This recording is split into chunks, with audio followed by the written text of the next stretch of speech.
សួស្តីអ្នកនរគ្នាវីដេអូនេះខ្ញុំចង់មកតភាគពីវីដេអូមុនតិចដែលសួរថាហេតុអីបានខ្ញុំចង់មកកូរ៉េហើយហេតុអីបានខ្ញុំមកដល់កូរ៉េ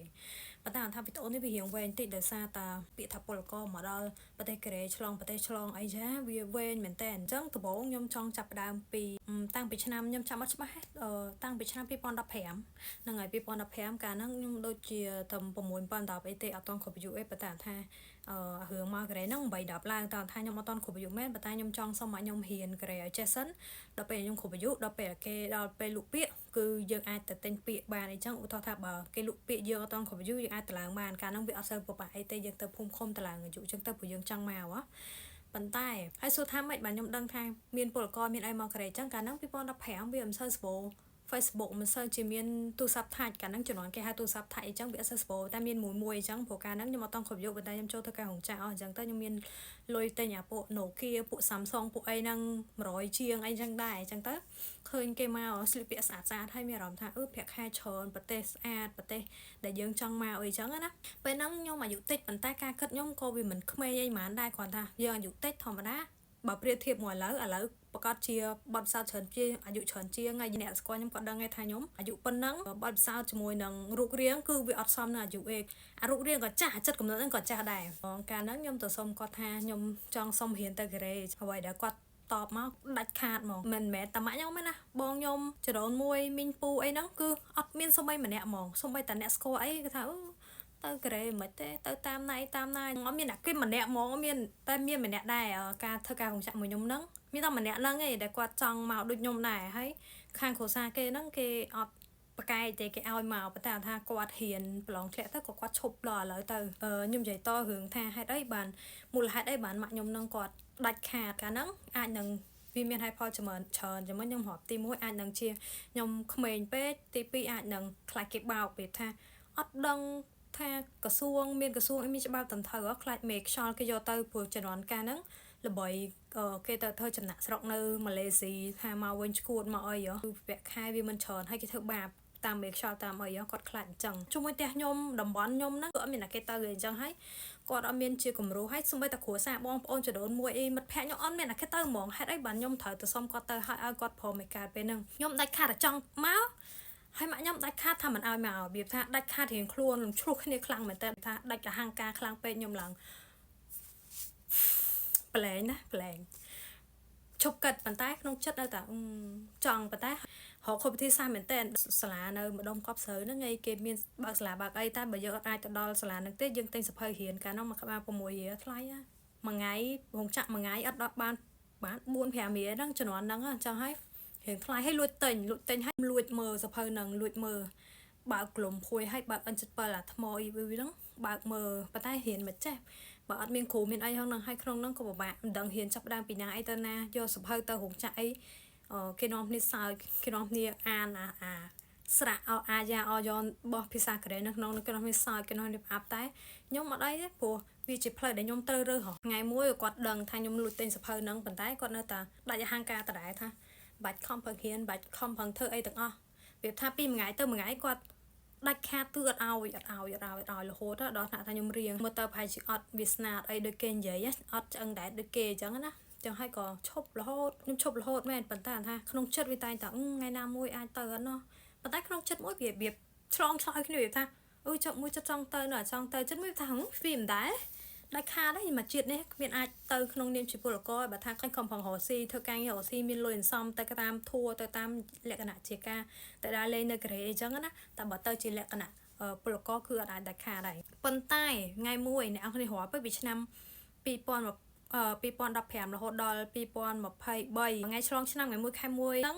ងមិនចូលឆ្នាំនៅកូរ៉េដែរកាលហ្នឹងខ្ញុំដូរពីផ្ទះនៅភ្នំពេញទៅនៅសៀមរាបហើយខ្ញុំលក់ដូរលក់កាហ្វេលក់ទាំងបើអញ្ចឹងណាហើយទៅជនជាតិកូរ៉េដែលគាត់ទៅបើកពហិនៅក្នុងបរិយាហ្នឹ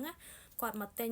គ្រឿងភេសជ្ជៈខ្ញុំហ្នឹងធម្មតាក្លៀមទ្របហ្នឹងគឺគេដល់ចូលឆ្នាំដល់អីអញ្ចឹងគឺគេរបៀបថាទិញអីចឹងចែកអ្នកចិត្តនឹងអីចឹងវាក្មេងៗអីចឹងញ៉ាំមានបងម្នាក់ដែលគាត់ធ្លាប់ជាអតីតពលករហ្នឹងគាត់ទៅទិញផ្ទះបរិយាហ្នឹងហើយខ្ញុំអត់ចេះកូរ៉េវាបាក់ស្ដាប់គ្នាមួយតាហ្នឹងហើយគាត់មកជួយបកប្រែចប់ពីការហ្នឹងទៅខ្ញុំក៏សួរនាំបងពលករហ្នឹងខ្ញុំឮគាត់និយាយពាក្យតម្រង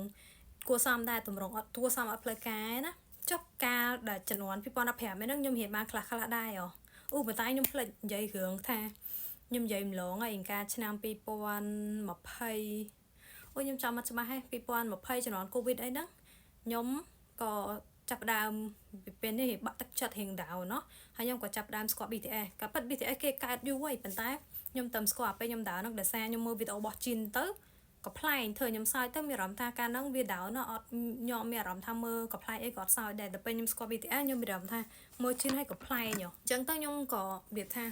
BTS ហ្នឹងណាគេខ្ញុំរត់លឺតែគេនិយាយតែខ្ញុំអត់ដែរទៅ search ទេក៏ចាប់អារម្មណ៍ខ្ញុំក៏ចាប់ដើមតាមដានក៏នឹកឃើញថាខ្លួនឯងធ្លាប់រៀនភាសាកូរ៉េហើយធ្លាប់ចង់ទៅប្រទេសកូរ៉េទោះបីមិនបានទៅក៏យើងអាចបានមើលវីដេអូហើយក៏អាចរៀនដែរព្រោះខ្ញុំជាមនុស្សដែរចូលចិត្តរៀនភាសាតែតាម YouTube ក៏ខ្ញុំអាចបានដែររហូតដល់មកដល់កូរ៉េនេះក៏ខ្ញុំរៀនមកដោយសារការរៀន YouTube ដែរខ្ញុំមានបានចូលស្លាយទេខ្ញុំក៏ចាប់ដើមរៀនធម្មតាវាថាចេះភាសាធម្មតាយ៉ាងច្រើនអាចស្ដាប់ជំនាញកូរ៉េបានមើលរឿងកូរ៉េបានតិចតួចអីអញ្ចឹងដល់ពេលអញ្ចឹងទៅខ្ញុំក៏មិនទៅចាប់អារម្មណ៍វាថាត្រូវតែចេះត្រូវអីដែរមួយថ្ងៃរៀនមួយពាក្យអីអញ្ចឹងរៀនបែបក្បាលវ៉ាល់ខ្ញុំចូលឆ្នាំ2023វិញដែលខ្ញុំនិយាយមិនជន់តាកូរ៉េអីមកទិញអីអញ្ចឹងណាខ្ញុំក៏សួរបងបកប្រែហ្នឹងថាបើឯងនិយាយតម្រងគួរសមមកល្មមអញ្ចឹងជាមួយមនុស្សចាស់អីអត់ប្រើតម្រងគួរសមខ្លាំងហើយព្រោះយើងអត់ដឹងហ៎អញ្ចឹងហើយគាត់ក៏សួរថាមិនចេះមែនអីធ្លាប់រៀនអីធ្លាប់អញ្ចឹងណាថាខ្ញុំធ្លាប់ដែរការខ្ញុំពីមុនអីអញ្ចឹងខ្ញុំធ្លាប់សុំម៉ាក់ខ្ញុំអីក៏អត់បានអញ្ចឹងទៅខ្ញុំក៏ធ្លាប់ស្គាល់អក្សរកូរ៉េខ្លះអីអញ្ចឹងណាអញ្ចឹងទៅគាត់ក៏គាត់ថាក៏សុំម៉ាក់ខ្ញុំថាម៉ែកូនចង់ទៅកូរ៉េមិនឲ្យទៅអញ្ចឹងណាហើយទៅម៉ាក់ខ្ញុំក៏ថាជំនាន់នឹងក្មេងពេលហៅដឹងទៅមិនទៅបងហ្នឹងក៏គាត់រៀបរាប់ទៅថាគេមានក្រសួងគេទៅបែបអញ្ចេះស្របច្បាប់ហើយងាយស្រួលហើយប្រាក់ខែច្រើនអីអញ្ចឹងណាម៉ាក់ខ្ញុំក៏ថាក៏អត់មាត់អីវាថាគេនិយាយបែបមានសមហេតុផលគេមានផោះតាំងមួយទាំងមូលវាថាគេទៅហត់អីគេមកវិញសល់លុយសល់អីចេះហើយជំនាន់មុនវាជំនាន់មុនតែជំនាន់ឥឡូវគេមាន Facebook មានអីទាំងខ្ញុំទាំងគាត់ក៏ឃើញដែរថាអ្នកជាពលករទៅប្រទេសកូរ៉េគេរកបានមិនហើយអ្នកណាខ្លះគេទៅមានផោះតាំងឲ្យគាត់ច្រើនអត់ដូចពីមុនណាអញ្ចឹងហើយខ្ញុំចាប់ឱកាសហ្នឹងហ្មងខ្ញុំគិតក្នុងចិត្តតែអត់ហ៊ាននិយាយភ្លាមម្លងពីថ្ងៃខ្ញុំក៏ហ៊ាននិយាយដោយសារពេលហ្នឹងសេដ្ឋកិច្ចវាចាប់ដើមធ្លាក់អីក្រោយ COVID វាធ្លាក់ជាងអាពេលកន្លង COVID ទៀតអញ្ចឹងរកស៊ីអីក៏អត់ដែរអញ្ចឹងទៅខ្ញុំក៏ចាប់ដើមនិយាយថាបើសិនជាម៉ែឲ្យខ្ញុំទៅរៀនកូរ៉េមិនដែរទៅរៀនប្រឡងជាប់នេះម៉ែមើលគេទៅគេអីចេះគេយើងមានហេតុផលហើយខ្ញុំក៏អាយុច្រើនអីអញ្ចឹងណាសាកល្បងទៅចឹងបើម៉ែឲ្យខ្ញុំទៅកូរ៉េបានអត់ទៅខ្ញុំឆ្លើយទាំងអារម្មណ៍ដុកក្ដួលហ្មងខ្ញុំវាថារៀងក្លាហានដែរអញ្ចឹងគាត់ថាខ្វះពាក្យហ្នឹងខ្ញុំចាំរហូតដល់ឥឡូវថាទៅអូយខ្វះលើពាក្យទៅហ្នឹងខ្ញុំក្តាប់ឱកាសហ្នឹងយកហ្មង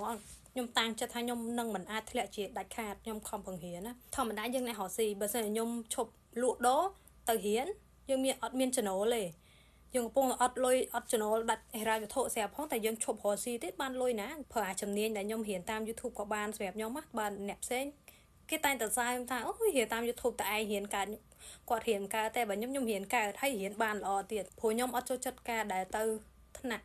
រៀនមានសិស្សច្រើនអានម្ដងម្នាក់ខ្ញុំធុញមែនណា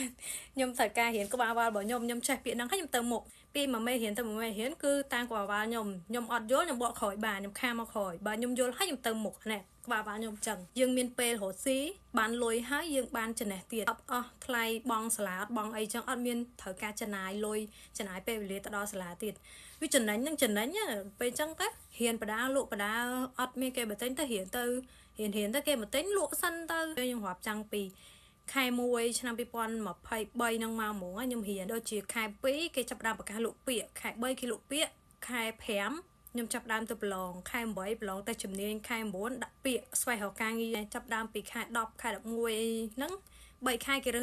សពលករម្ដងគេរើសឡើង3-4 ដងខ្ញុំអត់ធ្លាក់ទេតែខ្ញុំធ្លាក់ខែ5ឆ្នាំ2024អាហ្នឹងខ្ញុំនិយាយម្លងច្រើនហើយនៅពេលខ្ញុំធ្លាក់ឈ្មោះកំឡុងពេលរៀនហ្នឹងរហូតដល់ដាក់ពាក្យធម្មតាខ្ញុំនៅសៀមរាបខ្ញុំត្រូវឡើងចុះពេញរហូតហើយប្រហែលពេលហ្នឹងអត់មានអ្នកគេដឹងទាំងអស់មានតាខ្ញុំហើយម៉ាក់ខ្ញុំហើយមិត្តភក្តិខ្ញុំម្នាក់ទៀតដែលឥឡូវគាត់នៅជប៉ុន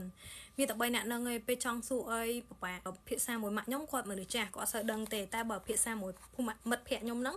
គេកំពុងរៀនទៅជប៉ុនហើយម្នាក់ទៅជប៉ុនម្នាក់ទៅកូរ៉េហើយភាសាគ្នាបញ្ចូលចង់ប្រហែលដូចខ្ញុំនិយាយថារៀនតាម YouTube មានចំណេញមែនប៉ុន្តែពេលដែលយើងឆ្ងល់អីមួយដឹងទៅសួរណាគេអត់មានមិត្តភក្តិត្រូវសួរអត់មានគ្រូត្រូវសួរផលល្អនៃអ្នករៀនក្នុងសាលាគឺល្អអញ្ចឹងគេមានមិត្តភក្តិគេមាន គ្រូដើម្បីសួរសាក់សួរគ្នាយោបល់គ្នាទៅវិញទៅមកពេលខ្ញុំមានតែឯងគត់ហ្មងអត់ដឹងអាហ្នឹងផលបាក់ខ្ញុំធំប៉ុន្តែខ្ញុំអាចស៊ូបានស៊ូរហូតបើអ្នកអត់ហ៊ានក្រេតដឹងថាដំណាក់កាលហ្នឹងគេឆ្លងកាត់អីខ្លះអ្នកហ៊ានក្រេយល់ច្បាស់មែនតើហ្មងថាខ្ញុំចង់និយាយពីអីពីដំណាក់កាលពីប្រឡងរហូតដល់ដាក់ពាក្យពិបាកយ៉ាងណាខ្ញុំអាចទៅមុខបានទាំងអស់ហត់ផ្លូវកាយណាប៉ុន្តែក្រោយពីដាក់ពាក្យគឺហត់ផ្លូវចិត្តលែងហត់ផ្លូវកាយលែងតាណាទាំងអស់ហត់ផ្លូវចិត្តខ្លាំងមែនតើអូយនិយាយថាបាក់ទឹកចិត្តផ្លូវចិត្តនេះសាហាវណាផ្លូវកាយហត់យ៉ាងណាក៏អត់អីដែរមួយឆ្នាំហ្នឹងតែដល់ពេលដាក់ពាក្យហើយរងចាំធ្លាក់ឈ្មោះនេះវេទនានេះខ្ញុំអត់ឲ្យអ្នកគេដឹងផងអត់មានអ្នកគេសួរមានតែម្នាក់ពីរនាក់ឯពេលហ្នឹងចាប់ផ្ដើមមានអ្នកដឹងឯតែដឹងច្រើននេះម្នាក់ពីរនាក់ហ្នឹងប្រឡងជាប់ឯតាអង្ការទៅហ្នឹងអ្នករៀនកូរ៉េគឺខ្លាចបំផុតអាការពាក្យអង្ការទៅហ្នឹងវីដេអូប្រវត្តិមិនបានខ្ញុំចង់មកកូរ៉េហ្នឹងខ្ញុំគិតថាលំអិតវែងពេកហ្នឹងបើកន្លែងណាអ្នកអង្គគ្នាអត់យល់អត់ទាន់ឯងអាចខមមិនសួរបានចង់សួរពីអីចង់ដឹងពីអីតែក្នុងវីដេអូដែលខ្ញុំនិយាយមិញហ្នឹងដូចជាមិនលំអិតខ្លាំងពីតាណាដើមតងនៃកាមកឯងព្រោះតាណាដើមតងធំមិនបានមកខ្លះហ្នឹងគឺវាលំអិតជាងហ្នឹងទៀតបើនិយាយបោកចូលគ្នាហ្នឹងវាមិនដឹងប៉ុន្មាននាទីទេចឹងដូចតែថាចាំបើអ្នកអត់ទាន់ឡៃណាឆ្ងល់ឡៃណាអីចង់ដឹងអីអាចសួរបានបើសិនខ្ញុំដឹងជួយឆ្លើយឲ្យបានតែបើខ្ញុំអត់ដឹងខ្ញុំប្រាប់តែខ្ញុំអត់ដឹងចឹងវីដេអូហ្នឹងកុំឲ្យវាវែងពេកមានតែប៉ុណ្្នឹងឯង